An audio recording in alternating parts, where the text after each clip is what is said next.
Hey, before we start this discussion with Shane Marsh, co-founder at Dosh Digital Bank, I want to lay the foundation a little bit. Quite often during the week, I talk to people between the ages of, say, 45 to 55 years old. For the first time, they can see their retirement approaching. And it's bizarre, but you're kind of blinded to that reality until you get there. And then when you see it, you start to worry if you only have like half of that which you think you need for retirement lined up. So there's this anxiety that sets in because there's a realization this might be the last opportunity to make a bold or unconventional move in some sort. If you look at any achievement that you've made in your past, chances are if you were to feel proud about it, it's because you were bold and unconventional back then. Now, in the book, The Richest Man in Babylon, there's a really amazing quote in it. Opportunity is the haughty goddess that waits for no man who is unprepared. Like there's probably a conversation as to what haughty goddess actually means, but maybe you're not ready for that opportunity that happens to you once, twice, maybe 3 times in a lifetime. But if you are ready, if you have a handle on your personal finance, why not consider a high conviction bet if you have one? You buy property when there's blood in the streets. You go all in on Bitcoin. You get into precious metals. You get into businesses. You invest in startups and you think about the bigger picture because you know something's changing out there. What if I want more than average? Well, if we aren't willing to do the thing that gets us more than average, we don't have a right to complain if we don't get it. Nothing good really happens automatically or passively. So today I'm catching up with Shane Marsh, co-founder of Dosh. He is one of those people that probably left a nice corporate cushy job and did a startup. And what better industry to choose than banking, right? How easy is it to compete in that space? Well, turns out not very easy. So if you do enjoy it, please like and subscribe. Let's get started. You're listening into the Everyday Investor Podcast. Passive investing, property investment, managed funds, and crypto. If you're an everyday person wanting to build new wealth for the new world that you're heading into, then this podcast is for you. I'm Darcy Ungaro, your host. I'm a qualified financial advisor, but I'm still learning how to invest better and teach others how to do the same. I talk with guests and cover a range of topics designed to get you to think for yourself here. But please keep in mind, this can't be considered financial advice. Be sure to do your own research here and seek qualified advice of your own before making investment decisions. If you want more information, check out the show notes in your podcast player and make sure that you've subscribed to YouTube also. Then follow the Everyday Investor on all social media channels.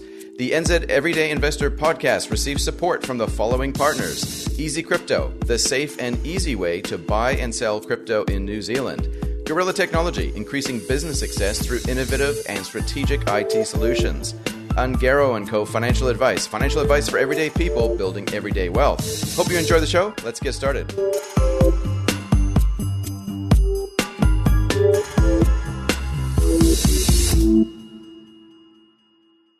How are you, Shane? Very good, thank you. Thanks for having me along today. Why don't you start off by just telling us what is a digital bank? So a digital bank is quite like a normal bank, except it's only digital. So no bricks and mortar, no branches. It's generally an app, and you can download it from the App Store and then do all your banking and all of your engagement via the app. The difference between a digital bank and perhaps a more traditional bank is digital banks are created off the latest technology with the best user experience. And because they don't have branches and lots of people, they can generally offer better value services. And that's where we're focused. Okay. What's the difference between a digital bank and a neobank? Is there a difference? There is no difference. They are interchangeable words. You'll hear digital bank, neobank, challenger bank, all very much mean the same thing, just different terms used around the world. Okay, no, that's cool. And so how did Dosh come about? You're co-founder, so obviously there was an idea at some stage. What was the story? So I've been in banking for a long time. I'm a Kiwi growing up in Hamilton, currently living in Auckland. But after 10 years of banking in New Zealand, headed up to Singapore to work for that bank, covering financial institutions such as fintechs. And after 3 years in Singapore, experiencing the great culture and food on offer up there, and also the amazing technology that they have in Singapore. COVID hit and it was time to return back to New Zealand. And so I was chatting to my neighbor at the time, James McInerney, and he was leading Lion Breweries businesses up in Asia. And we were talking about all the things that we're looking forward to returning back to New Zealand. And he was saying they've got all this amazing tech back there now, right? Because we've been away for a while and New Zealand's very progressive, etc.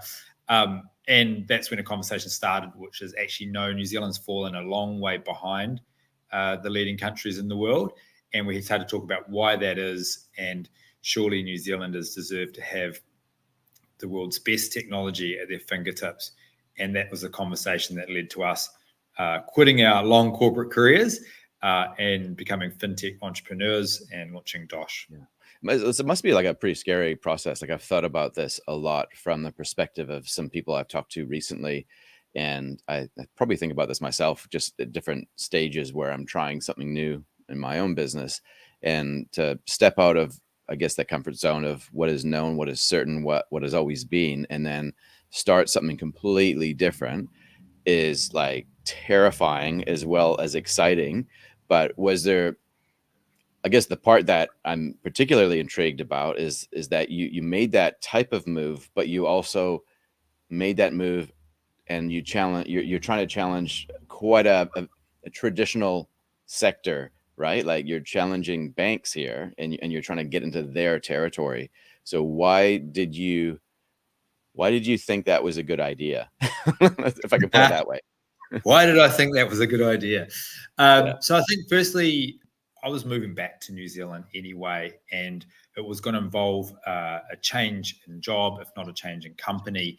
And I had always had this desire to want to have a real crack at doing something that was really different and ambitious. And I suppose a lot of people in corporate jobs have that thought.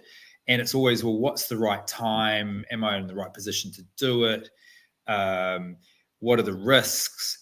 And because I was making a lot of those changes anyway, it just felt like a good time to do it. Now, in terms of the idea itself, I've become an expert in terms of the work that I was doing and what are the global trends in banking, what's happening offshore, and what are the opportunities that are emerging. And what I was observing was in most countries around the world, digital banks were creating new services, new opportunities, creating new value for consumers and businesses. And that wasn't happening in New Zealand. And so the opportunity was, could we take a model which is proven offshore and apply it into the New Zealand context? How would that work from an industry perspective? What is the competitive dynamics in New Zealand? And do we think that Kiwis will be open to it? And so for us, it's not so much as trying to take a concept that hasn't worked or is new globally, but really taking something that is proven offshore and bring it to New Zealand so that Kiwis can benefit from those type of services as well. Okay. So I guess when you think about where traditional banks, brick and mortar banks that we all know and love here in New Zealand, when you think about the evolution that they're going through, number of ATMs are going down, the number of branches are going down, the number of staff going up, funnily enough, but they're turning more into, I guess, a digital bank anyway. So you're really not, they're kind of meeting you in the middle in a sense, in terms of what that offering is. You're trying to scale up and be more bank-like, presumably, but they're also kind of becoming more or less the same thing. So consumers, are you kind of guessing that consumers are probably after something that you're trying to produce, and you'll probably get to that ideal product fit first before traditional banks will get there? Yeah, so the traditional banks, I mean, we'll talk a little bit more about the banking market in New Zealand a bit later because it's quite unique. But banks are encumbered by legacy and legacy systems and legacy bricks and mortar investments and also legacy processes. Banks are actually very ambitious about wanting to be innovative and wanting to be market leading, but it's very difficult for them to do so. say, for example, a bank has $100 million a year for an investment slate to progress the bank. About 70 million of that will be taken up with keeping the lights on, which is very old infrastructure and systems that if they're not maintained, the bank might fail. Another 25 million would be taken up by compliance projects. So new rules and regulations are coming through, and those systems need to be updated. And third is perhaps 5 million left for innovation. And the problem is that not only is that a small portion of the overall funds, it's actually third in the priority list because the bank needs to continue to operate and the compliance projects need to be met to keep compliant. So it's really difficult for a bank to innovate and move quickly. Dosh in the last 6 months has released both its savings and its borrowing proposition. So we're going to build 2/3 of the bank in 6 months. That's the difference. It's the speed with which we can roll out new technology. And then also our ability to target. We don't try and be all things to all people, which a bank generally will. A bank is serving kids as well as it's serving grandparents. And so it can be quite generic, whereas what we're providing is quite tailored solutions for digital natives in a digital generation. Digital tools for digital natives, right? And yeah, because I think banking is going to change in the future in a lot of ways, and it's about trying to understand who are the players today that will actually evolve and reach that place of what banking should be fastest. And you're backing the digital bank or the neo bank or the challenger bank. And meanwhile, on the other side, there's other trends that are happening. We have central banks moving more into an interesting role where they're going to be issuing central bank issued digital currencies. We have decentralized finance and digital assets where people can self-custody their own assets on their phone or other digital wallets. And there just seems to be a lot of innovation happening in different layers or different spheres, I guess you could say. But you believe that there's still going to be a role for, I don't want to say traditional banks because that's not what you are, but you're still believing that there's going to be a role for the type of banking experience that we have known since our generation was born. I'm a little bit older than you. Like, do you think that that's going to maintain itself for long enough for you to be a decent player here? Yeah, absolutely. So banks have been around since the dawn of time. I was actually reading about the Bank of Aotearoa this morning, which was launched by one of the Maori kings in the late 18th century. And it's there is, I believe, there will be a need for a safe, secure, trusted intermediary to hold deposits and to lend money out. I've done a lot of work with blockchain in the past, and there's definitely an opportunity there for decentralizing some of the services that exist. So remove the intermediary from the equation, because banks are just intermediaries. They take deposits and then they lend that money out to people who want to borrow. However, there is I see definitely a need for that trusted intermediary when it comes to money, that people can feel confident to put their money with and know that it's going to be looked after. There's a lot of rules and regulations in banking that sit around that to make sure that that money is safe and that banks are safe. And what we've seen in the last number of years is obviously the explosion of crypto, but with that, the implications of it not being properly regulated. So that's got a long time to play out before I think that's a mainstream mass market adoption. So you touched on this already, but can you just paint the picture, give us a bit of higher resolution around the banking industry in New Zealand already? Like, I think a lot of us listening will be quite familiar with the fact that most of our banks here, or the big ones, are all Australian owned. But just, yeah, paint the picture here. Who are we dealing with in terms of the competition that you're effectively up against? Yeah, so New Zealand is unique in that most countries have local born banks and locally owned banks. In a previous role, I covered banks globally and have a good understanding of the markets and their makeup. And it's really is quite unique that New Zealand is dominated by 4 foreign banks, and our only local bank of size, Kiwi Bank is fifth in the market. What does that mean from day to day? Well, it means that a lot of the decisions, big strategic decisions about New Zealand, are made in Australia and they flow into the business here. And so, and a lot of the profits, therefore, also move back to the head office in Australia as well. But these banks have been in New Zealand for a long time. They're very well established and they have high market share. So the top four banks make up 80+% of the market in New Zealand and have recently produced record profits. Profits for banks are a good thing, right? So banks need to be making money. They need to be secure organizations, but you don't want, if banks are not making money, then that's not, I think, a good thing for the economy. But the question is, to what extent is profits becoming excessive at the extent of everyday New Zealanders? So we have a cost of living crisis in New Zealand at the moment. We have had for a number of years. During that time, the banks have made excessive profits, and those profits have mostly come from increasing their margins. So their margin, no, it's not doing more business, but just taking more profit out of each transaction. So last year, with rising concerns about the state of the market here, the government asked the Commerce Commission to do an investigation into the personal banking market to understand whether there is a competition issue.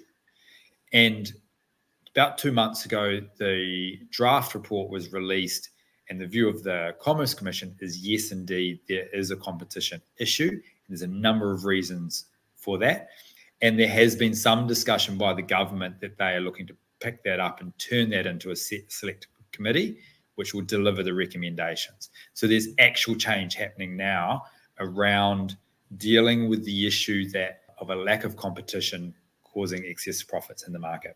Correct me if I'm wrong, but you mentioned before that you think, making profit, well, I think we'd all agree as capitalists, making profit is a good thing. That's kind of the whole point. But were you implying that making these types of profits, that's a good thing because it shows that the big banks are being profitable? That's actually good for New Zealand, or did I mishear you there?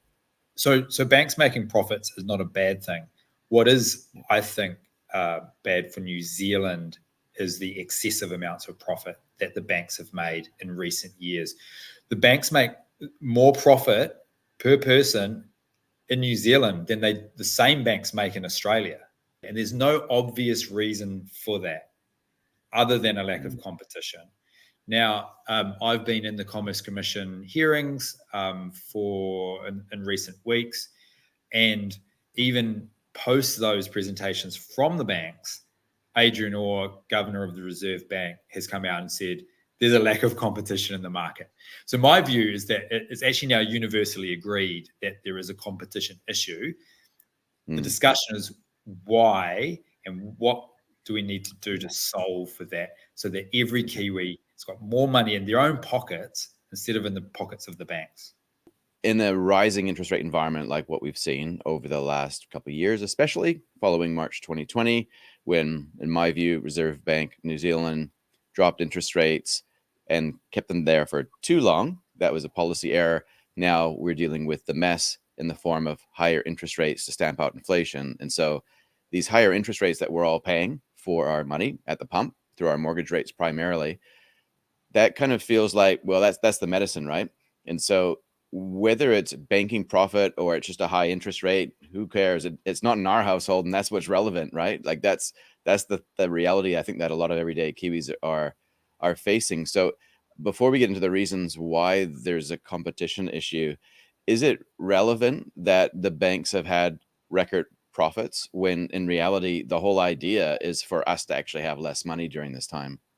Banking is an industry where they make money in good times and they make money in bad times, right? So clearly in bad times, there's greater risk of loss because their loans might not get repaid.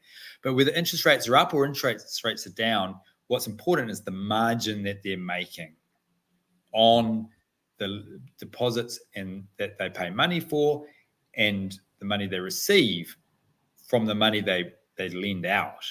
So it's not actually so much about high interest rate environment or low interest rate environment. It's about what margins are the banks making, and if there was real competition in the market, wouldn't those margins be coming down rather than going up? So I saw one bank recently announced a margin of 2.87%. That's how much money they make, the difference between what they pay for deposits, what they receive for lending. And on an international scale, that's outrageously high. Like it's just borderline unacceptable. But the solution, as it always should be, is more competition. What are some of the reasons why we actually have these issues to begin with? Yeah, so I'll talk about challenges from a broader industry perspective and then challenges specifically for new entrants in the market, right? So from a broader industry perspective, banks need to hold an amount of capital for their lending, for the book that they have. And the amount of capital, more amount of capital you have to have, the more costly it is and the less competitive you are in terms of pricing. So the big banks have to hold less capital than the smaller banks. So the likes of TSB, Heartland, Co-op, etc., they are at a pricing disadvantage when trying to compete with the larger banks. Which makes sense because TSB, like you mentioned, that their return on equity is significantly lower than the other banks. So that's the reason why, what you're saying, right? Yeah, it's not an even playing field. I mean, how is TSB supposed to win market share of, say, for example, ANZ when they're not starting at the same price point for starters, right? So that's an issue with the way the Reserve Bank of New Zealand is applying the rules in New Zealand. Another issue, and this is an issue both for banks but also for, I think, any new entrant in the market, is a lack of capital. So you need a lot of capital to grow a bank. The more capital you have, the more you can grow. The New Zealand government put in $60 million of capital into Kiwibank when it first launched. And one of the suggestions from the Commerce Commission report is that the government putting more capital in to Kiwibank would help them compete more. Is it really, I know the government started Kiwibank, but is it really for the government to do that? The government's kind of said, well, I don't think that's something that we're open for. But generally, a lack of capital for investment. And for new entrants, the parties that are wanting to get in and compete in this market, or mostly fintechs like Dosh, there's a real lack of capital in the market. So across the whole industry, whole fintech industry in New Zealand, only $22 million was raised last year. Yeah. So how much innovation and growth, et cetera, are you going to see from new providers with such a low level of capital available for companies that want to grow? And the last point, and this is something that specifically impacts Dosh and other new entrants, is the capital requirements the Reserve Bank need for a bank to enter the market. So to become a bank in New Zealand, the Reserve Bank requires $30 million of capital. That's not $30 million and then you can spend it away. That's $30 million and you need capital to grow your business on top of that. Right. It's a significant amount of money. And if you compare that to overseas, where they've lowered the barriers to entry, 15 million in Australia, 15 million Sing dollars in Singapore, and 1 million pounds in the UK. And they've seen an influx of new competitors. The high barriers to entry in New Zealand is one of the main reasons we've not seen new registered banks in this country. Would you say that's the number one reason why we probably don't have enough competition, is because of that $30 million minimum? That's what you got to put in just to play the game. Yes, I'll give you an example, right? So GFC happened, big issues in the UK. UK regulators decided that banks were behaving badly, and the best thing that they needed was to introduce competition into the market. New technology coming along, they introduced something called open banking, which has now just arrived in New Zealand, which is effectively enabling new entrants to access services that the banks hold today, such as making payments or getting customer information. And they lowered the barriers, making it only £1 million for a new entity to register as a bank. And then they tear it up to there. As you want to get bigger, you need to hold more. In the last 10 years, they've had 40 new banks register in the UK. Singapore, in Australia, it's been, I think, 7. And in Singapore, it's been 3. And in the same 10-year period in New Zealand, it's been 0. So there is a clear correlation between bringing competition in the market to put pressure on incumbents and deliver new value and services for consumers versus having high barriers to entry. I'm just trying to translate these capital requirements just for those that might not be too familiar with the concept. But would a good enough analogy be kind of like when you're buying a home, you have to put your own money into this transaction before the bank will lend you money? So it's kind of like your equity in the transaction. I know it's not perfect, but is that one of the ways that we could look at these minimum capital requirements for banks? That's right. So if Dosh was applying for a bank license, we would need to find $30 million to partner with the Reserve Bank of New Zealand. Wow. And that's just before you even start operational, right? Like that's before you actually do it. Yeah. Wow. Okay. So if the Reserve Bank is being active, obviously in the regulatory aspects like this, is it fair to say, not necessarily fair on them, but is it fair to say that in some way they are acting in unison with a banking oligopoly to essentially protect their turf? Yet potentially. I mean, that's a Somewhat leading question, isn't it, Shane? Controversial view of it. The way I view it is that the Reserve Bank of New Zealand has 2 priorities. The first is to keep inflation between 1% and 3%. And the second is to maintain financial stability of the financial system, mostly the banks. Their interpretation of that has been to effectively take on very little to no risk. And the impact and the outcome of that is little to no competition. If you do that year after year after year, what you end up with is a market that lacks competition and incumbents that are larger and have an advantage getting bigger and bigger and less competitive. So I don't believe that the Reserve Bank's protecting the top 4 providers. However, I think there is a clear need to better understand the impact on competition and the policies that are put in place, and to better facilitate competition, whether that be between the players and or allowing new parties into the market. Adrian Orr said on the radio show a couple of weeks ago that there is a lack of competition in the banking market in New Zealand, and that new innovative products are required to create that. Well, then, so who's going to deliver the new innovative products? Because it's probably not the incumbents, because that's not something that they're very good at doing or able to do.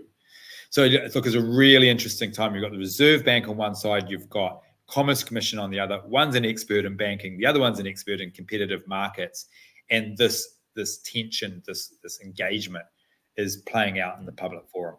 But I'm just thinking, even from a regulatory point of view, to make sure that there is sufficient financial stability within New Zealand, certainly a lot easier just to regulate a handful of very large banks than to be regulating hundreds of banks, dare I say, right? So there is this natural tendency where it's in everybody's best interest that operationally things get bigger and bigger and bigger, because that's easier to regulate, right? So there must be a little bit of this inadvertent, let's say, we're colluding with an oligopoly, basically, is what's going on. Yeah, I don't think New Zealand needs 100 banks, and certainly the market's not big enough for 100 banks. But what is interesting is that in most other countries, there is a digital banking player, a new digital banking player, which has come in and created new services for digital natives, offered better value, and provided more competition in the market. In Australia, that's been Upbank from a consumer perspective, Judo Bank from a business perspective.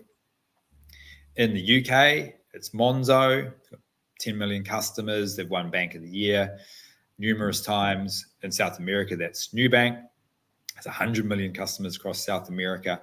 So what you're seeing in these other markets is the benefit of having new digital-only providers.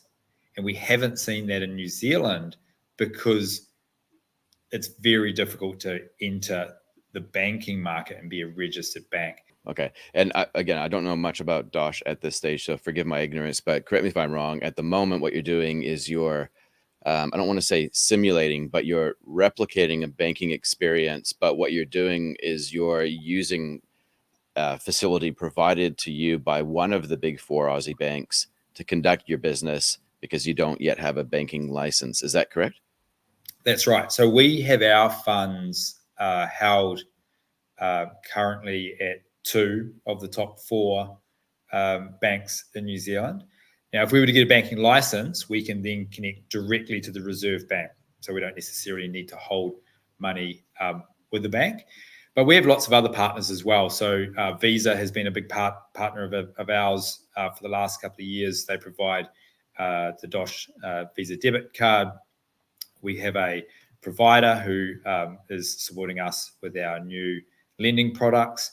So Dosh has, our strategy has always been to work with the best providers and partners in the market, but to bring together solutions for customers that better meet their needs and to be able to compete.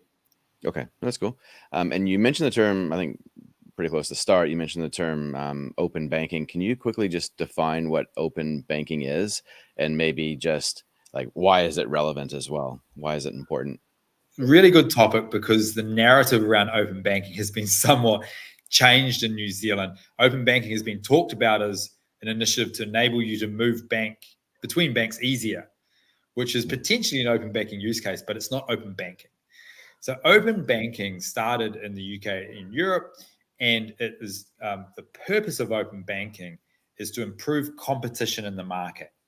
And the way to improve competition in the market is to allow non-bank providers, whether they be fintechs or other corporates, to access services that the banks have sole discretion over today. Say, for example, to make a payment. So today you can only make a payment by going into your banking app and making a payment. But what if you wanted to make a payment from somewhere else and you wanted the bank to authorize that payment, but you didn't want to actually have to go into your banking app to do so, right? And so that's one example. Another example would be if anyone's ever applied for a loan today, what will happen is you will, if you apply for a loan not from your bank, you will fill out the application and then you'll get asked to provide screenshots of your bank statement. And then the machine kind of captures all the information on that and tries to make sense of what your financial position is. The way it could work with open banking is that you give permission for the lender to access your data, and you go in and the bank is required to give that information to the provider. So you get control over your information, your data, and the other party can compete better because they can access that easily. So open banking is all about non-bank providers being able to access services and information to deliver new solutions for customers that improve competition and ultimately give better value for consumers and businesses. There's this term that I came across when I was reading about this: voluntary and regulated APIs.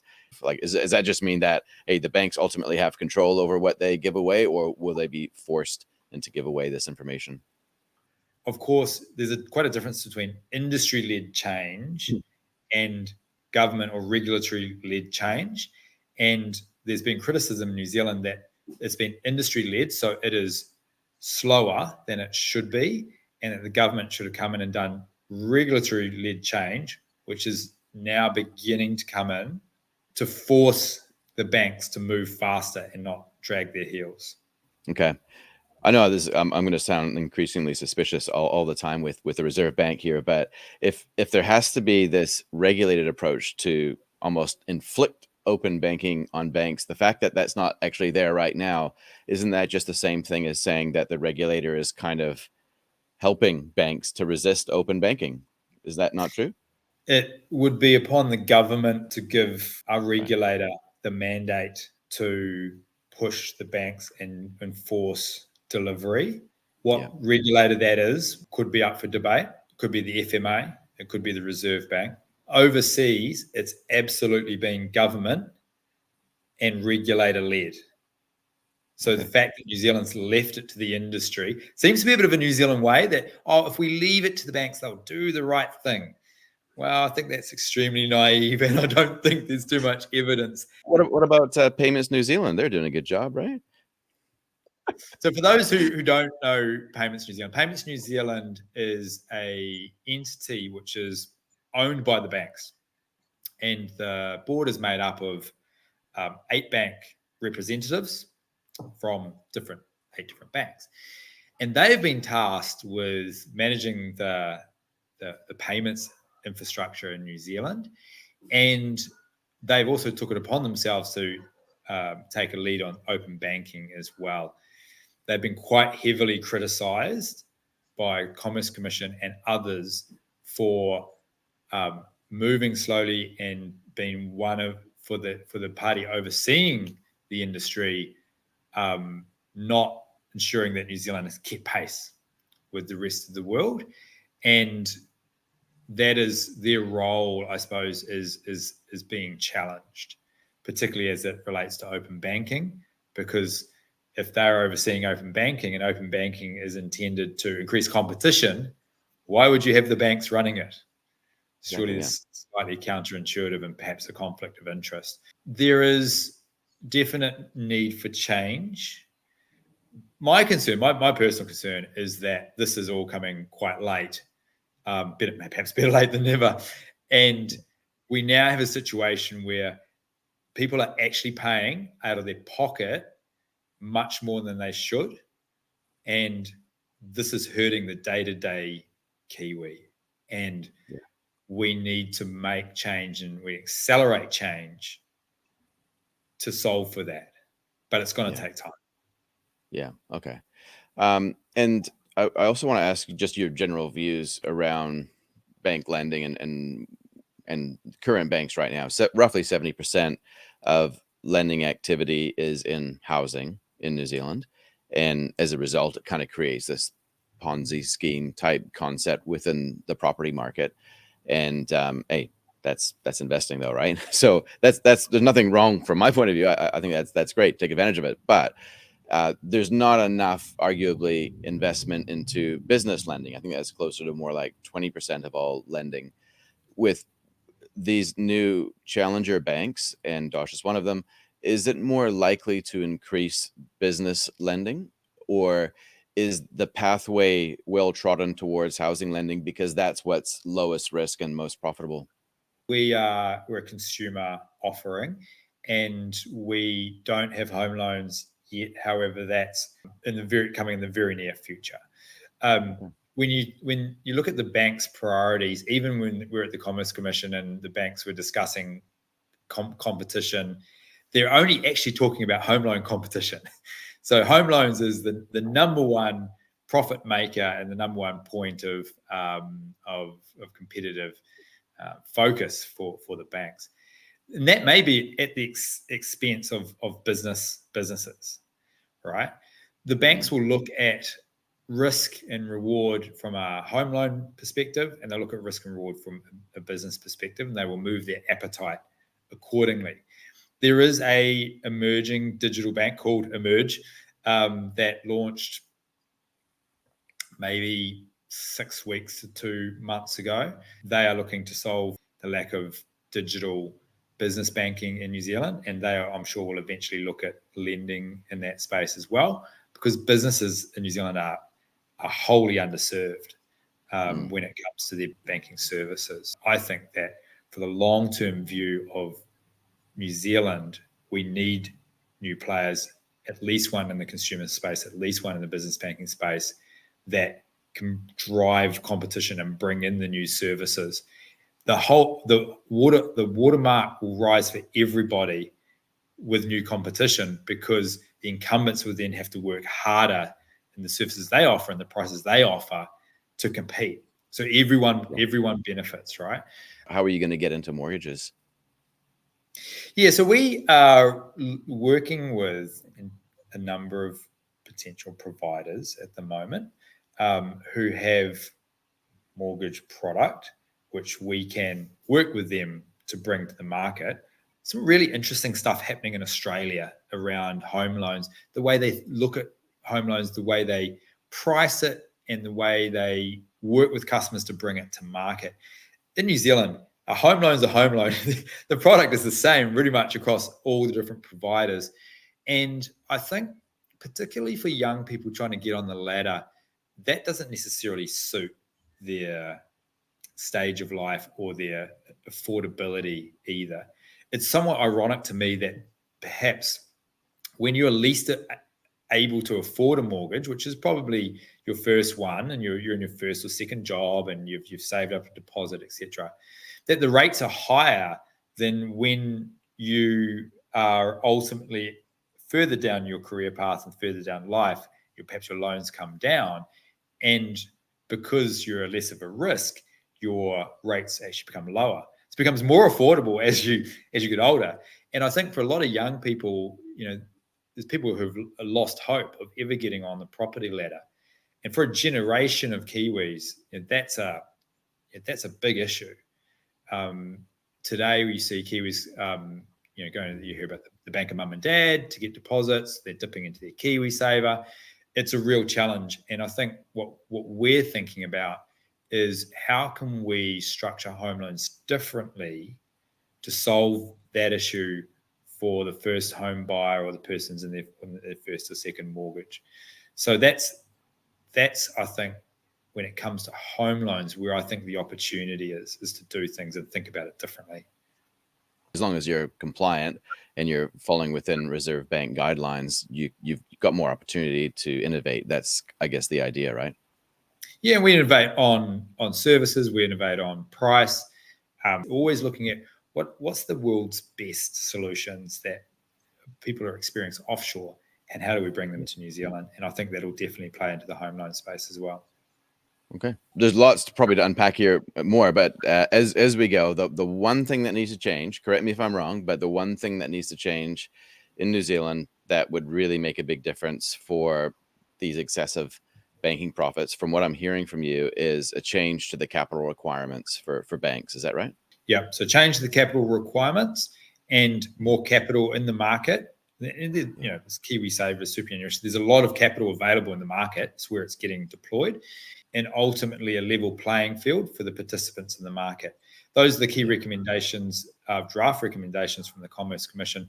When they're finalised, the most important thing in New Zealand in the next year or two is that the government pick up those recommendations and start to drive change to enable competition. Otherwise, in 10 years' time, we're going to be in the exact same spot we are today, possibly worse off. No, I really appreciate it. And it sounds awesome what you guys are doing. I think anything that can help everyday people actually own more of their independence in the future is awesome. So keep up the good work. And thanks for coming on the show. Thanks for having me. Good to chat.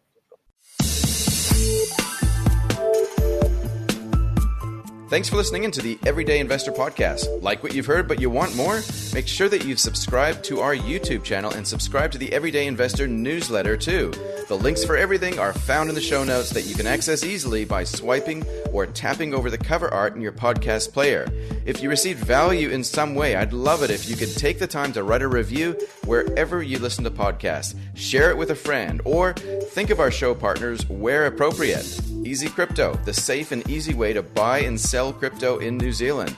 Gorilla Technology, increasing business success through innovative and strategic IT solutions. And Ungaro & Co. Financial advice for everyday people building everyday wealth.